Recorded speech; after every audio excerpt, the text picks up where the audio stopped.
evening, everyone. Hi. So, I am very, very delighted to present to you a very exciting episode of Vitasta Dialogues. And it is my honor to have two talented authors with me. So, thank you so much, Juggi sir and Mr. Rao, for agreeing to be a part of this panel because it is my absolute pleasure to be talking to you today. Well, let me start. I'm a much junior to Juggi sir here, and I'm just three novels old, and it's such an honor and pleasure to be, bracketed with somebody who's accomplished so much. Anyway, I'm looking forward to hearing from him and this evening and I have never been a part of such discussion, so thank you for thinking of me for joining this Well, evening. thank you so much, Vinny. First of all credit to you. It's always the young who can get people like us, oldies like us, or whatever you want to call it, on a panel and get the best or the worst out of us. We'll see how it goes. I'm sure it's going to be the best. Mr. Rao, thank you so much. Your kind words, and it takes humility to whatever he's saying, and I think this is an emotion which is actually missing in today's generation. We must be all humble at some point or the other. It's so heartening to hear wonderful words from Mr. Rao. So thank you so much, and I look forward to this discussion. Absolutely. I think both of you are very seasoned. So I think it's not the old, it's the seasoned coming with such rich knowledge and background. And Jackie, sir, you've written this amazing book called Lies, Spies, and Nuclear Rise, which is a political thriller. And Mr. Rao, you've written, say, The Last Witness, which is so gripping. I was just going through the reviews, and most of them have been so fabulous. So, why don't you tell us more about your work and your background? What made you decide to write in the space of thriller, and how did that journey begin? So, Mr. Rao, maybe we can start with you. Okay, so this is something, writing is something which I picked up very late in my life. My dad is Mr. Mogalpudi Maruti Rao, a famous writer and actor in the Telugu film industry. Okay, He has acted in more than 250 films. Any Telugu person would know there we go. his name, and he's an author. He's a screenplay writer, apart from being an actor. So, but I have never thought of myself as a writer in his footsteps. It suddenly somewhere something which you saw in your life, and then I thought maybe this is a good. I have a story here. There's something in my mind which was running in my mind for a long time, and then I should say it all started as an accident. And I'm in the last 10 years, I have not been writing prolifically, but it's something which I really enjoy. Writing is something which I really enjoy. Earlier, it used to be just reading, and I used to feel the thrill of it. But nowadays, the writing it takes it to another level. So this is the background. I wish I could write more, but the distractions of life and family and so many things, business, work. So I don't find that much of concentration or commitment to write. Life has been very kind to me, but I wish I could do more.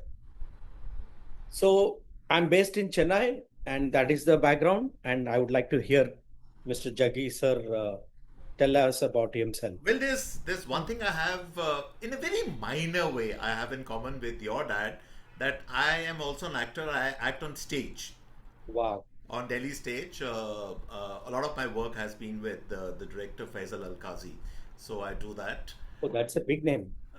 Yeah, so I am wear different hats at various points in time. So how did I get into writing? See, I have been a professional journalist, a television journalist, but in my time it was all state public broadcasting, which obviously means Doordarshan at that time. I used to, my beat included at that time going very frequently to Kashmir, which was a hotbed of insurgency. I'm talking of the 80s and the 90s. And there were a lot of things which I picked up there. There were a lot of experiences out there, and it was all bubbling inside me. Because, see, one thing is you write a 1 minute or a 2 minute report for television, or you even report, or you even anchor it, it's fine.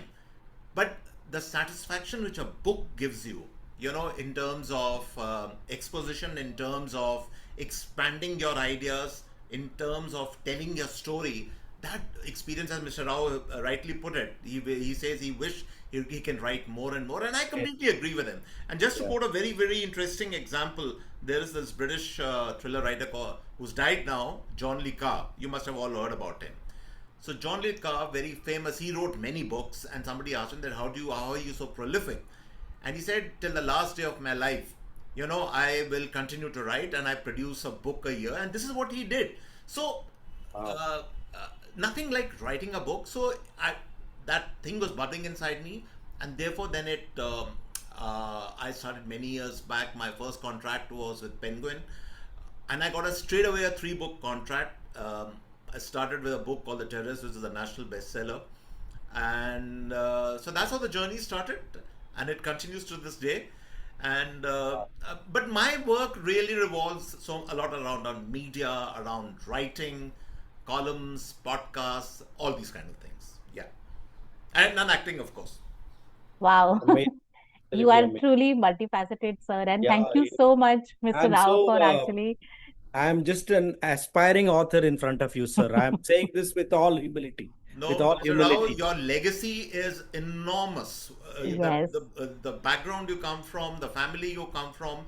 In India, these things matter. Family, legacy, backgrounds, these things are very, very important. And it's always a tough challenge to live up to the legacy, by the way. And he would know it more than anyone else. Yeah. yeah. So, yeah, that's a great thing, actually. That's a beautiful sentiment, actually. And I liked how, sir, you mentioned that you come from a journalism background, and that reflects in your writing as well. Because, in fact, for both of you, your writing is, of course, you're writing thrillers, but then the conflicts are very political. And that is something that makes your books unique. So, as an author, how do you balance this personal and geopolitical? Because as a storyteller, you of all people would understand that both the aspect is so intrinsic to your writing. So, what is your creative process to approach it? Would you like to go first, or Mr. Rao, go first, please. okay? So I will not complicate it by talking about geopolitical or political thrillers. Or for me, it all happens. Writing happens to me. Creative writing happens to me by meticulously observing things around me. I'm not a political person. I'm apolitical. But having said that, it is impossible to ignore what is happening around you in the political arena, both nationally and internationally. So somewhere it does creep in to your stories.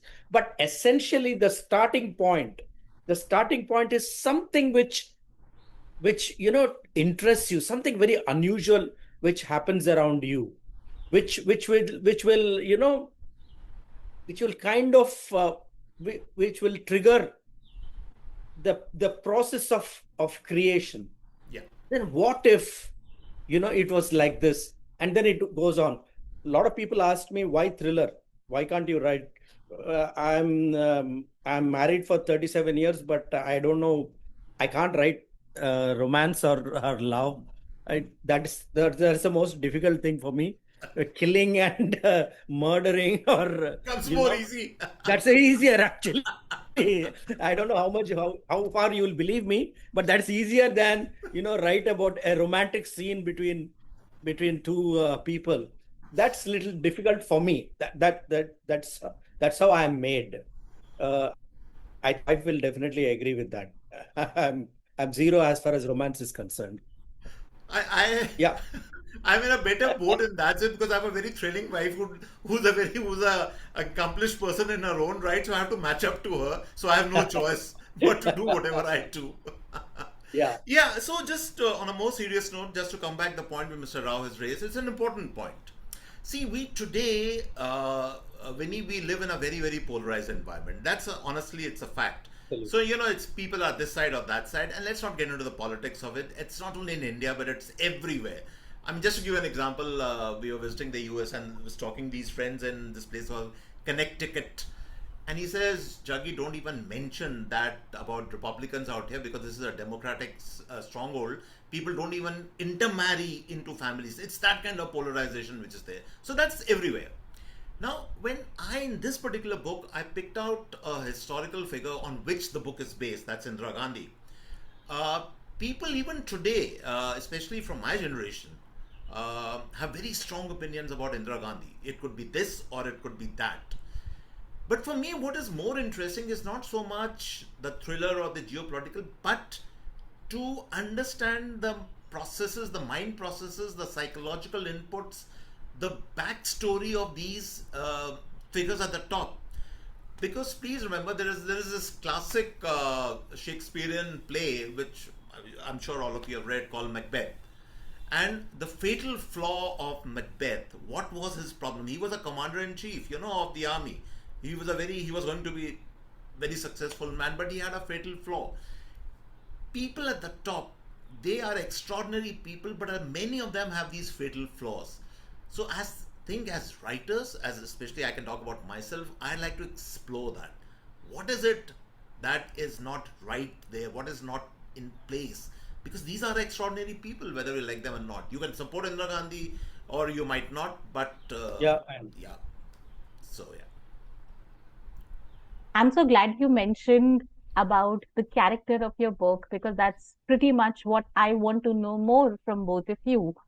The heart of a good thriller are its characters because most of the thrillers that we remember even today are very character driven.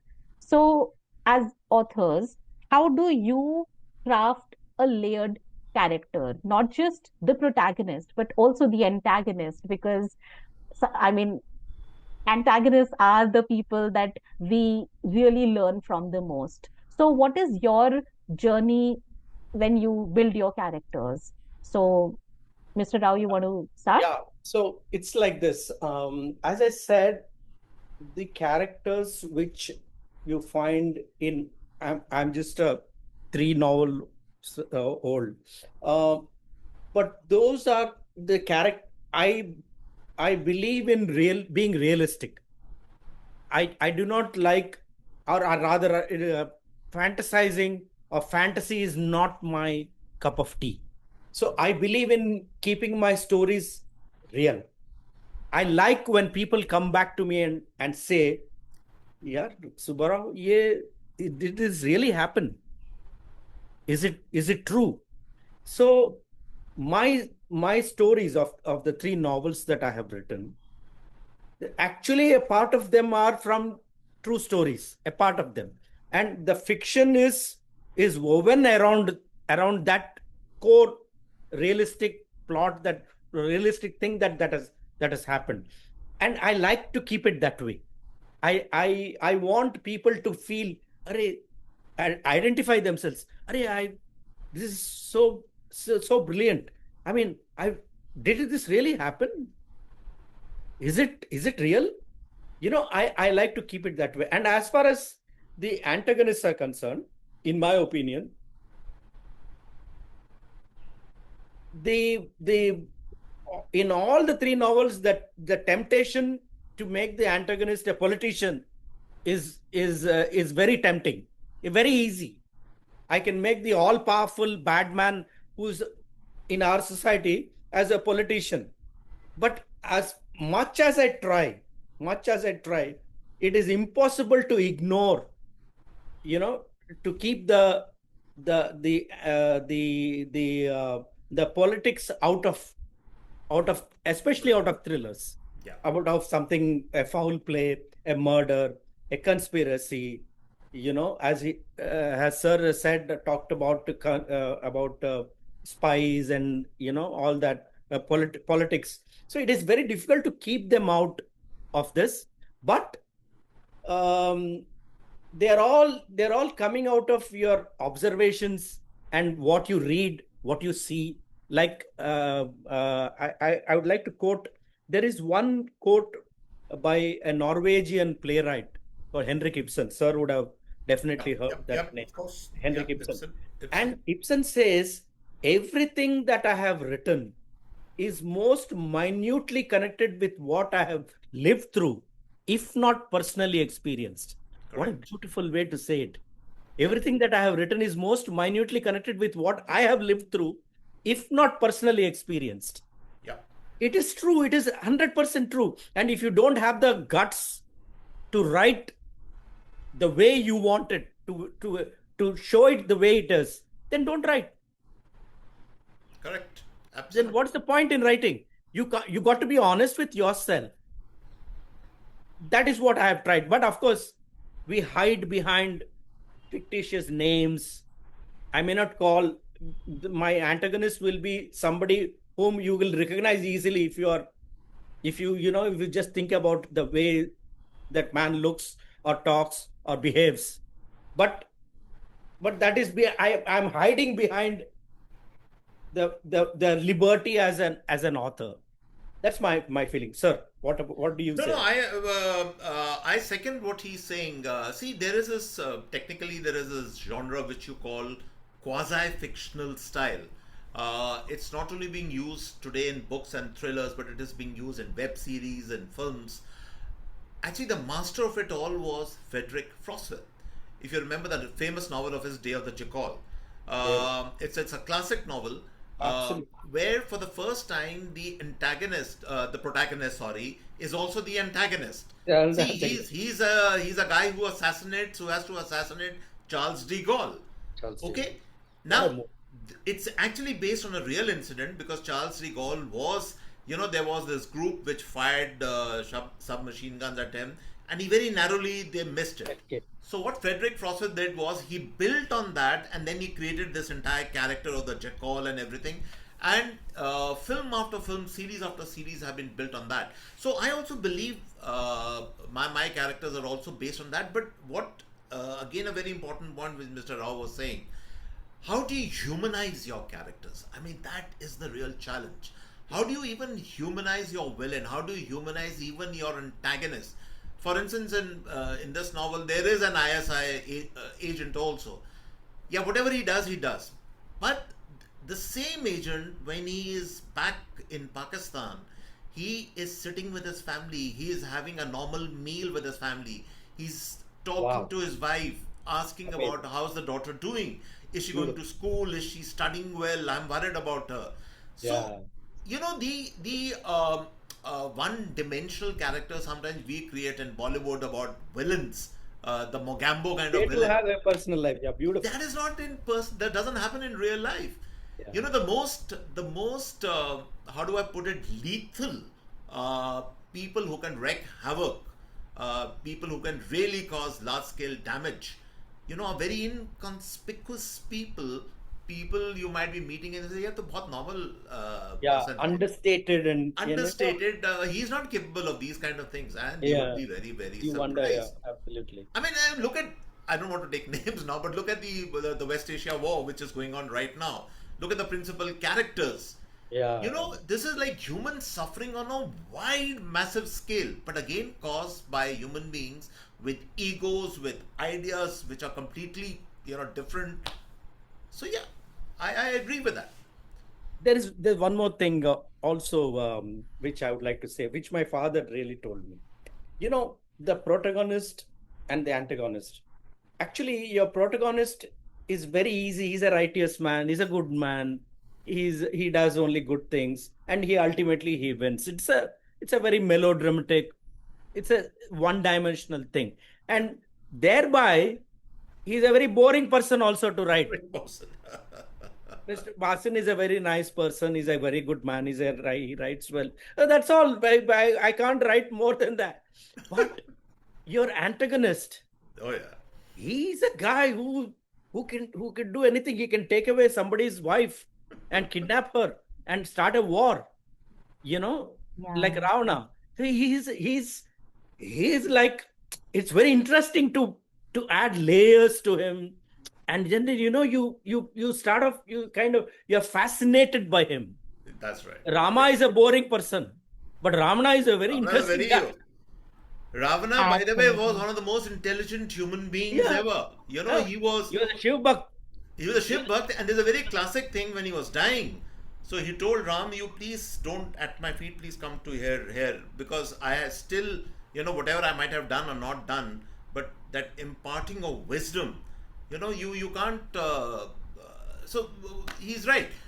Uh, See, uh, villainy, we have to understand in terms of villainy, we have to understand in terms of antagonism. Why are human beings impelled to do that? And why? Just to give you another very interesting example, you might have heard of Milton and Paradise Lost. So the classic saying is, if there was not a Satan in the world, or in the Satan in the overall scheme of things, then God would have to invent a Satan to justify the goodness of God. absolutely You beautiful. understand, that is the dilemma which humanity faces. Without, Otherwise, yeah, yeah, it's not there. It doesn't exist. Yeah, without an antagonist, without an how can you antagonist, show that this man is great man? absolutely. Yeah, it It It's only a takes when a very, very, Ravana to bring out the virtues of Rama, for instance. Rama. yeah. Absolutely, absolutely. Otherwise, Beautiful, yeah, beautiful. I think I otherwise, love how both of you are giving such, say, eclectical perspectives. We started with thrillers and then we moved to a more mythological discussion. And I'm glad that you brought out a more nuanced definition of who a villain is. yeah. And and that's great because we need to unlearn a lot of things when we look at our villains also, because sometimes they teach you the most about, say, how to be a good person. So, since both of you mentioned about your characters, what are some of your favorite antagonists and why? Since we are having such a layered discussion. So, Mr. Rao, would you Mr. like to Rao is, go of first? course, with the film experience. He will tell us Yeah, now. absolutely. No, I like what Jaggi sir said. Um, that humanness behind that villain Yeah, is something which makes me feel wow. yeah, I like that, but right away I'm unable to recall, and my mind is little blank. But there are hundreds of characters like that. Um, Ram Gopal Varma is one director whose yes, character, like for instance, Satya. yep, Satya. Satya he's a gangster. It's a gangster, He's a, absolutely. he has to die in the end. But there are so many layers to him. He is falling in love with somebody. He is that love. That's an emotion. And the reason why he has become a gangster, we are not justifying it, and neither does he justify. But those are the things which are which catch your imagination. Sure, sure, sure. What do you say, sir? No, no, I completely agree with you, and you're right. Satya actually is the precursor to Dhurandhar. Yeah. And that's Yeah. why both filmmakers have a lot of respect for each other, Ram Gopal Verma and Aditya Thar. But I'll give a very interesting example, because this is the Chennai example, which Mr. Rao, of course, knows about it, but I might as well give it. See the difference between Rajnikant and Kamala Hassan. See, when Rajnikant came, what did he do? Rajnikant The was cigarette. this gruffy character, whatever, with his cigarettes and his this thing. But he was a guy who was walking the edge between good and bad all the time in film after film. Kamal Hassan, by and large, was more traditional, the good guy or whatever. I mean, he played some negative characters also in a few films. But Rajnikant actually set the bar in terms of enunciation of role, that the good guy doesn't have to be a good guy in a traditional sense. He can be rough, gruffy, whatever. He can have a lot of negative vices. So you look into films, you look into literature, you look into this, all the interesting negative characters, they have a side to them, uh, which is redeeming, which is you can identify with. Because unless people don't identify with your characters, then your book or your work of creativity is not successful. There has to be something, as I keep saying, some fatal flaw or some redeeming feature or something interesting in your character which has to make it, stands out. If it is not there, then it's gone. I like to quote one example here. Ram Gopal Varma, one of his earliest films was called Shiva. It was Shiva, Shiva. I've seen that. Yeah, Yeah. Shiva. In Yep. Shiva, the Telugu version was the first. It's called Siva. Nagarjuna. They have, Nagarjuna. So in Hindi it is Shiva, Shiva. In Telugu it is Siva. SIV, I know, yeah. Yeah. In Telugu, the Telugu version came first. Oh, Now, at that point of time, when the Ram Gopal Varma was making that film, my father was a very popular villain. Oh, Was doing lots of films as an antagonist. Every film, every third film, my father was the antagonist with all the big heroes in the film industry at that point of time, and subsequently, of course. yeah. Now, in Siva, the main villain, the main antagonist, is a character called Bhavani. He's actually a man. Yes. It is played by Raghuvaran. There's an actor called Raghuvaran. I know, Raghu. Yeah. Raghuvaran is it is Raghuvaran's first film. Okay? So you are introducing a new person as the antagonist Correct. of your film. Okay? Now Yeah. this is what Yeah. How do you do that? So the producers were Nagarjuna himself, Annapurna Studios. So they approached my father. Now, my father has a cameo role in that. Okay. And then in the first scene, that Raghuvaran character, he's called that so-and-so Big Don is called you for a meeting, which is my father. And then my father enters the frame and then he tells this fellow, you're a bacha. You're nothing. Okay. So don't think too much about yourself and don't project yourself. So I can finish you off in something like that. There is a dialogue, in an extended dialogue. Yeah. At the end of the dialogue, Raghuvaran takes a knife and stabs him. Oh, right. And then he says, this is the problem. I know you are a big Don, but then, there is something called overconfidence. That's right. And then he dies. And that is how you have established, damn, in this scene, he has killed a big villain like Mr. Maruti Rao. That's right. And so you have established him as the all-powerful antagonist. Correct. It also is, in a sense, the old order, the new replaces the old order in a certain sense. It also is symbolic in a certain sense, because see, in the Hindi film industry, you had villains like Pran, for instance, Ajit, you had Jeevan. These were outstanding actors, in a certain sense. Yeah. But then in the modern context, the hero becomes a villain also at the same time. Yeah, absolutely. So yeah, Yes, it's a dual. The lines have blurred between the Lines are antagonist blurred.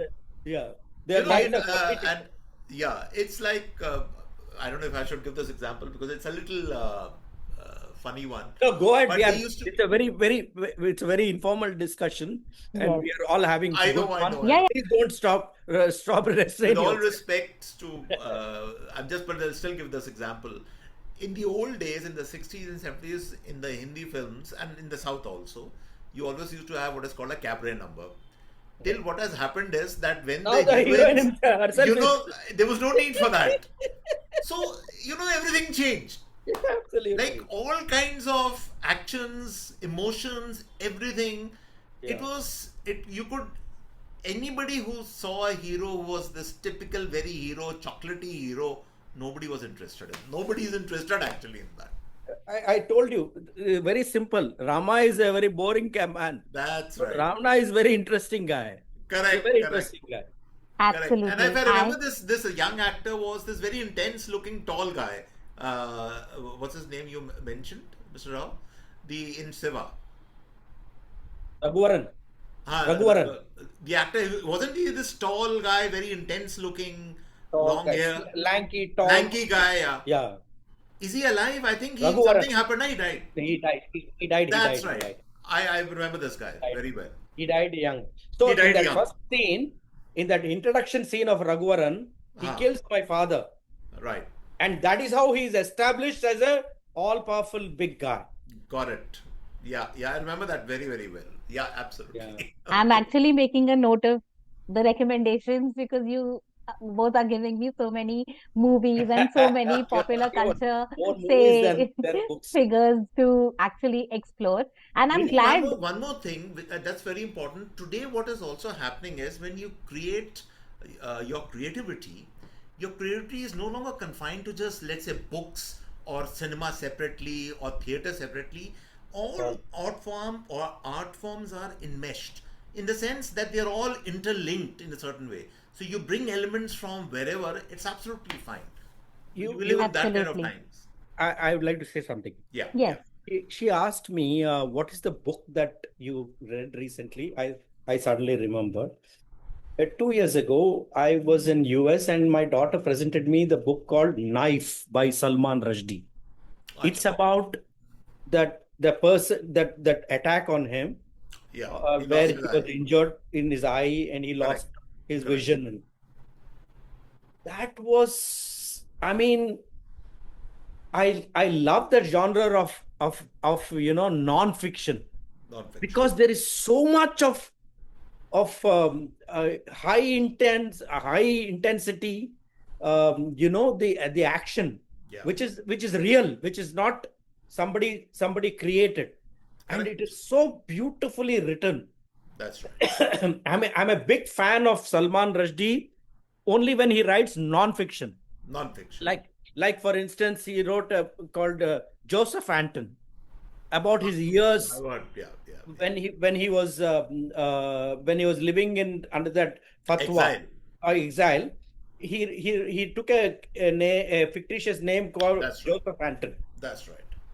It is this book, some Yeah. 1,200 pages or something. It is Correct. fantastic. It is absolutely brilliant. And I don't know if it will be blasphemous to say, but Salman Rushdie's fiction, I bought all of that, but I have not yet read completely any of those fiction books. But non-fiction, I bow my head in front of him. He's one of the greatest writers of this world, literary world has produced, and he's absolutely amazing and the front runner for By the somebody way, like. non-fiction definitely, when you knows this, sells much, much more than fiction. We Absolutely. fiction writers have to Absolutely. struggle to get our books sold. I know. Absolutely. That was precisely what my next question was, that since both of you have written multiple books, how do you think is thriller doing in the publishing industry now? Like, are readers more receptive to it? Are we still living in a time where, when it comes to fiction, romance is their preferred genre? What are Uh, some of the reader feedback that you have received that has actually stayed with you? Yeah. Well, you know what? I have written only 3 books, as I keep mentioning that, like a broken record. But all 3 of them are my attempts at writing something of thriller, of murder and conspiracy and things like that. I have stayed away consciously from romance and all that. But whatever feedback that I have got, people have liked it. People seem to have liked it. But I do not write for, of course, I feel energized. I feel good when somebody says that, I like your work. But I write because I like to write.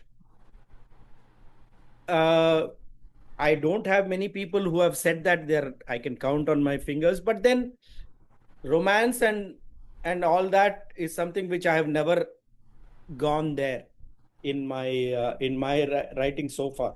Yeah. In my journey as a as an aspiring author? I would like to hear, sir, what No, he I has. think it's a very important and a very pertinent question, Vinny, because the biggest challenge, I think, especially we are talking of English fiction writing in India, the biggest challenge is because even today, uh, it's not that people don't read fiction or they don't read thrillers, but their tendency is to pick up foreign authors. You will pick up a Jeffrey Archer, you will pick up a Yeah. David Baldacci, you Arlen will Coben. pick up, even today, there are people who will pick up an Alistair MacLean or a Desmond Bagley or whatever, even today, after all these years.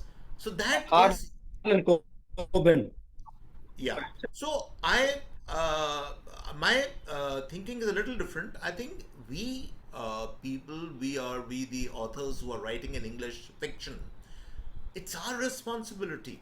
By and large, I am saying that we need to produce uh, narratives which are readable, which are interesting, which are rooted to reality, probably in India. You know, you just can't start imitating these people, because you start imitating these people, you're finished. Yeah, So absolutely. it has to be authentically Indian, but at the same time, it has a certain international feel to it, that this is the best of the best in terms of writing. Syntax should be important. I'm a great believer in all this. So in that sense, I'm a very classical person, that your language, the way what you're writing, uh, you can't just slip up on these things, because that's why people, readers, will opt immediately for foreign authors instead of you. So that's the challenge you always face. I Wonderful. completely agree with him. I just like to add that whatever sir said is absolutely right. We are writing in a language which is alien to us. Yes. We are in whatever you say, we are still Indian writers of English, Indian writers, Indian English, or if there is something like that. I have consciously written my stories are rooted in India. In Correct. fact, in Chennai, in Bangalore, in Delhi, and that is, I have never tried to, let's say my hero, my protagonist or antagonist is not from New York or Auckland or London. Absolutely. It's something which maybe it'll be fine if one day I'll be able to write, but they are rooted in our culture. As I said, it has to Absolutely. be realistic. Somebody reading in Bombay, in Mumbai, or in Kolkata, for me, that reader is more important than somebody reading my book in New York. I agree with you. Totally. Great. So the reader in Kolkata should feel that, Hurry, this is something which it's so nice. This is what I would have done if I was in his place. That is something which I've tried. You What do you know, say? I'm it's so like glad. it's like Naipaul once famously said that India is a land of a million mutinies. I'm also saying that India is also a land of 1,000 million stories. We have so many stories out there which need to be told, and but as I said, we just writers writing in English fiction in India, we just need to get our act together. We need to raise our standard. Need to raise the bar, I would say, because once you do that, then people will come and read you.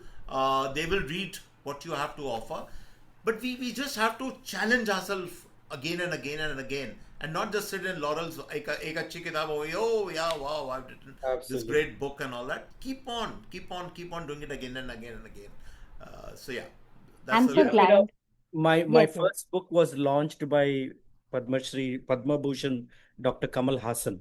He and my dad are colleagues. They have done a lot of films together. You're talking of the actor, Yeah, Kamal Hassan, Kamal Hassan. Yeah, right, right. the Okay, actor. In fact, he was the one who launched my first book called No Murder Tonight. okay. In that book launch, he said it in jest, but of course, he said, Subbarao, now that you have started writing, please continue. We want writers, more and more writers, That's more right. and people. That's right. And don't ever sit back on your laurels and think that, oh, I have done this, that's it. Because tomorrow I might start writing a book, and then nobody will, people will only read what I have written. But don't worry, he laughed. Everybody laughed. It's said in jest. Just absolutely. In jest. So don't ever sit back on your laurels. No, no, Absolutely. it's very important. Vinny, one quick point. Yes. See, there's a certain trap here. A lot of people who, for instance, I do theater. Now, a lot of people who act on stage, they act on stage. You know why? Not because they love the stage, but because it's a shortcut for them to go into films. Okay? And similarly, the point which I'm making is don't write a book because you want it to be only picked up by Amazon Prime or Netflix. You have to write a book for the sake of the book where it has to be read. If it gets picked up by Netflix, Amazon Prime, wonderful. That's great. But don't do with that objective. I think this is what I would strongly recommend. Absolutely. Absolutely. Brilliant. Yeah. Wonderful. I'm so glad that you talked about the craft and the integrity that we need when it comes to writing, because that is precisely what I was about to ask you both. So, both of your books are actually dealing with some layered concepts. So, Jaggi sir, in your case, you're talking about nuclear power rise. And that is not something that a generic reader might really understand that clearly. So, as a writer, and this is to both of you, how do you balance these complex concepts and weave it into your storytelling format so that the general reader doesn't feel lost when you have these technical, say, terms and jargons? So, Jaggi sir? I'll just give you my this thing, then Mr. Rao will.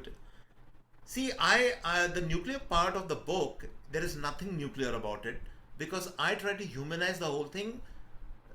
The nuclear reality, the nuclear first nuclear test in 1974 was a reality. But I am talking in my book of the backstory. What was the thinking behind it? Who were the people who are probably involved in it, the intelligence people, the scientists? What was going on in their lives? I'm talking about that. So you might be talking of a very technical thing, but you don't have to start talking about uranium and this and that and everything. You don't have to go all there. Start talking of the human side because these are very complex decisions. But who takes these decisions and why are these decisions taken? That is the more interesting part of it. Yeah, Mr. Rao. I my the book which is my last book, which is called The Last Witness. The inspiration, it is about ISRO, about the Indian Space Research Organization, Right. and about space and space technology and so on. But my knowledge of space and technology or anything is absolute zero. Now, as Sir said, it is based on humanism, about a character which, which is a part of that setup. Correct. The inspiration came from the book written by, co-written by Nambi Narayan and the other author, called Ready to Fire. Oh, Nambi Narayan has written a book? I didn't know that. Yeah, it's called Ready to Fire. Very interesting. Okay. Ready to Fire. And believe me, after reading that book, for a week, I couldn't eat or sleep. I was so moved by that.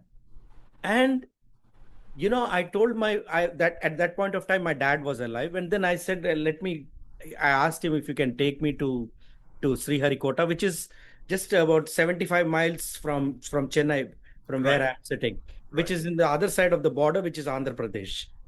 Yeah. So I went there, and then when I went there, it was a different world onto itself. That the inside that campus of, there are schools, there are temples, there are offices, shopping things. But whenever I opened the topic about Nambi Narayan, people would say, no, please don't talk about that. And they didn't want to talk about it. So the idea that I need to do something to, to that pain, that suffering, which I experienced reading about him, for me, writing the book was a catharsis. Catharsis. And for me, it was like I'm liberating myself by Yep. writing. The fiction is fiction after all. It can never be. Yeah. Yeah. You can never compare it with reality.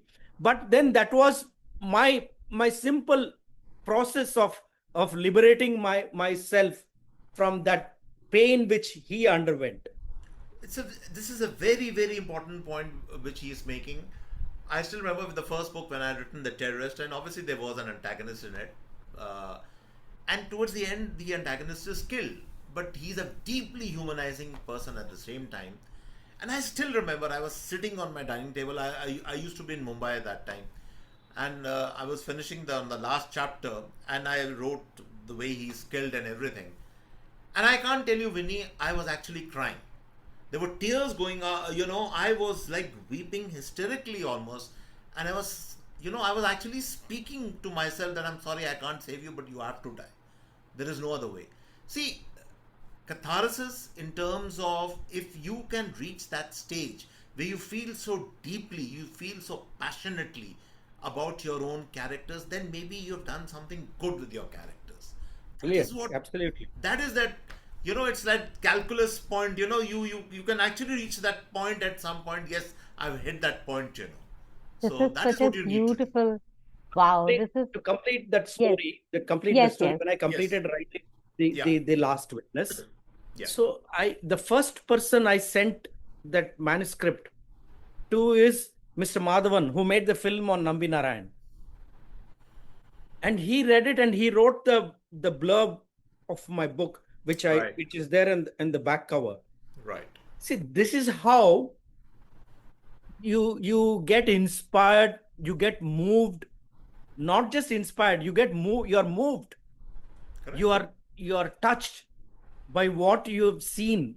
And then, in order to overcome that, you create some kind of fiction. Absolutely. Madhavan created that film Rocketry, which was brilliant, absolutely brilliant.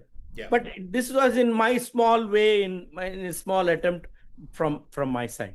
Absolutely. Beautiful. Thank you so much. I think this is all so invigorating. And what I have been observing in both of your journeys is this dedication to excellence, how both of you are not those writers who are, say, complacent. They have this drive to be better and to tell more compelling stories. So I really want to compliment both of you for the lovely work that you are doing, because it is so inspiring for the aspiring authors who want to actually do some good work. Which brings me to the last question. I mean, it's such a beautiful We still discussion. have questions. I think it's the last one. Can we She's So, extend already this, she's please? already stretched it beyond 15 minutes, which means we must be saying something which is interesting. I don't. Sir, it's been an absolute pleasure hearing you talk. absolutely, I think It's it been an is. absolute pleasure. I will take your number from her at the Oh, end. sure. Yes, yes, Anytime, sir. absolutely, Anytime, Keep in anytime. absolutely. touch. We I will think this keep is touching. clearly one of the most, say, dynamic episodes that we have shot till now. I think Oh, nice. you Pleasure. both are my youngest authors, Yeah. honestly, in spirit. Shoot. So Shoot much of your question. Of energy, course we are so young. much of Vinny, who told you we are old? We are very young people. Of course. Of seasoned. course. Who says I'm old? Come on. You know the So, saying in North India, na, the famous ghazal, "Abhi to main jawan hu." Ah, absolutely, क्या होगा absolutely. तेरा बाप like that. Yeah. So I think since we are wrapping up the session and both of you have done some incredible work in the space of thrillers. So, what is that one piece of advice you would give to anyone who wants to write a memorable thriller? So, any aspiring author who is facing a creative block in terms of, say, just finishing the story and sending it to the publisher. Right. So, I'll yes, go Go ahead. ahead, go ahead. yes, Uh, yes. Thank you for saying that I have done some incredible work and so much, so on and so forth. I'm really flattered, but that's nothing. I would like to say there's one famous person who's told me. Uh, he said, you know what, creative, whatever you have created, every story finds the author. It wants to, who wants to tell that story. No, it is there somewhere in the cosmos. Correct. So it's just that you got to have your antenna up to receive that. Like William Wordsworth said, emotion recollected in tranquility. It's like when you are calm and peaceful and absolutely serene, and then your antenna is up, it's able to receive those beautiful signals from here, there, and you get inspired, and then you write. I'm just talking as if I'm some big. No, absolutely. Why not? It's just that, my antenna is a little higher, perhaps, to be able to write 3 books. That's also, sir, I want to hear your opinion about that. My only advice to young readers is something very, very simple. Be authentic. Don't get influenced by all the great thriller writers. I want to copy his style. I want to see that. I want to stick to your authenticity, your surroundings, where you come from your lived experience, even from your imaginative experience, but it should be rooted in who you are. Don't try and falsify your experience, because it doesn't matter. As I keep saying, put pen to paper, or you put your laptop or whatever, you start doing that. But it should be an authentic experience. It should not be something which you are just, imitating somebody out there. If you do that, you'll fall flat, which unfortunately is a big problem with a lot of writers I've seen. Always be true to your surroundings, to where you come from. And the another important thing is that, I went to a creative writing course in England. Right. Just before I started writing there, the tutor said only one thing. He said, the important thing is, for every writer, every aspiring author, every young writer who wants to write, is to get to that finished line. Only when you get to that finished line will you ever know whether you are a good author or a bad author or an ugly author. You need to get to that, pardon my language, get to that fucking finished line. Yeah, absolutely. No matter what happens. Yeah. Only then will you know. So don't ever leave it. Is it good? Whatever I have written, is it nice? Will people like it? Don't worry about that. Get to that finished line. Yeah. Get to that finished line. See, it's the classic dilemma which many new writers have. Oh, my first page has to be wonderful. It has to be. Arey Baba, please put pen to paper. It doesn't matter whatever you. Just put pen to paper. Start writing. Let it come. The editing and all that can be done later. Again and again can be done. There are people who are sitting in Vitasta who will help you with your editing and all that. Don't worry about that. Put pen to paper. Start writing. That is all you need to do. Wonderful. I think on this beautiful note, I would love to thank both of you once again. Yes, sir. Yes, sir. Fine. Get to that finished line. Get to the finishing line. Wonderful. That finished line. I said, and we always are pressing the tape, by the way, to the finishing line, we are racing.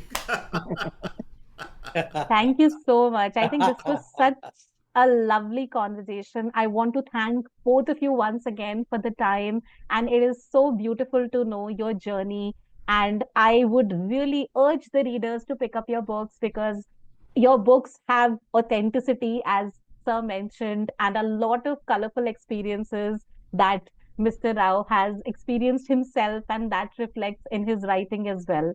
So thank you so much, Juggi sir, Mr. Rao, and everyone who was a part of this conversation. And I wish you all a very lovely evening. I can see Saraswati is also somewhere there. Yes, She's not yes. Herself. Hi, Saraswati. Hi, Saraswati. Yeah. Okay. She's from Chennai. She's from Chennai. She's very much in Chennai. Yeah, very much. Thank you so much once again, and have a lovely evening. Thank you, Vini. Thank you, Mr. Rao, and we'll be in touch. We'll be in touch. I'll take your number, sir. Thank you. Okay. Wonderful.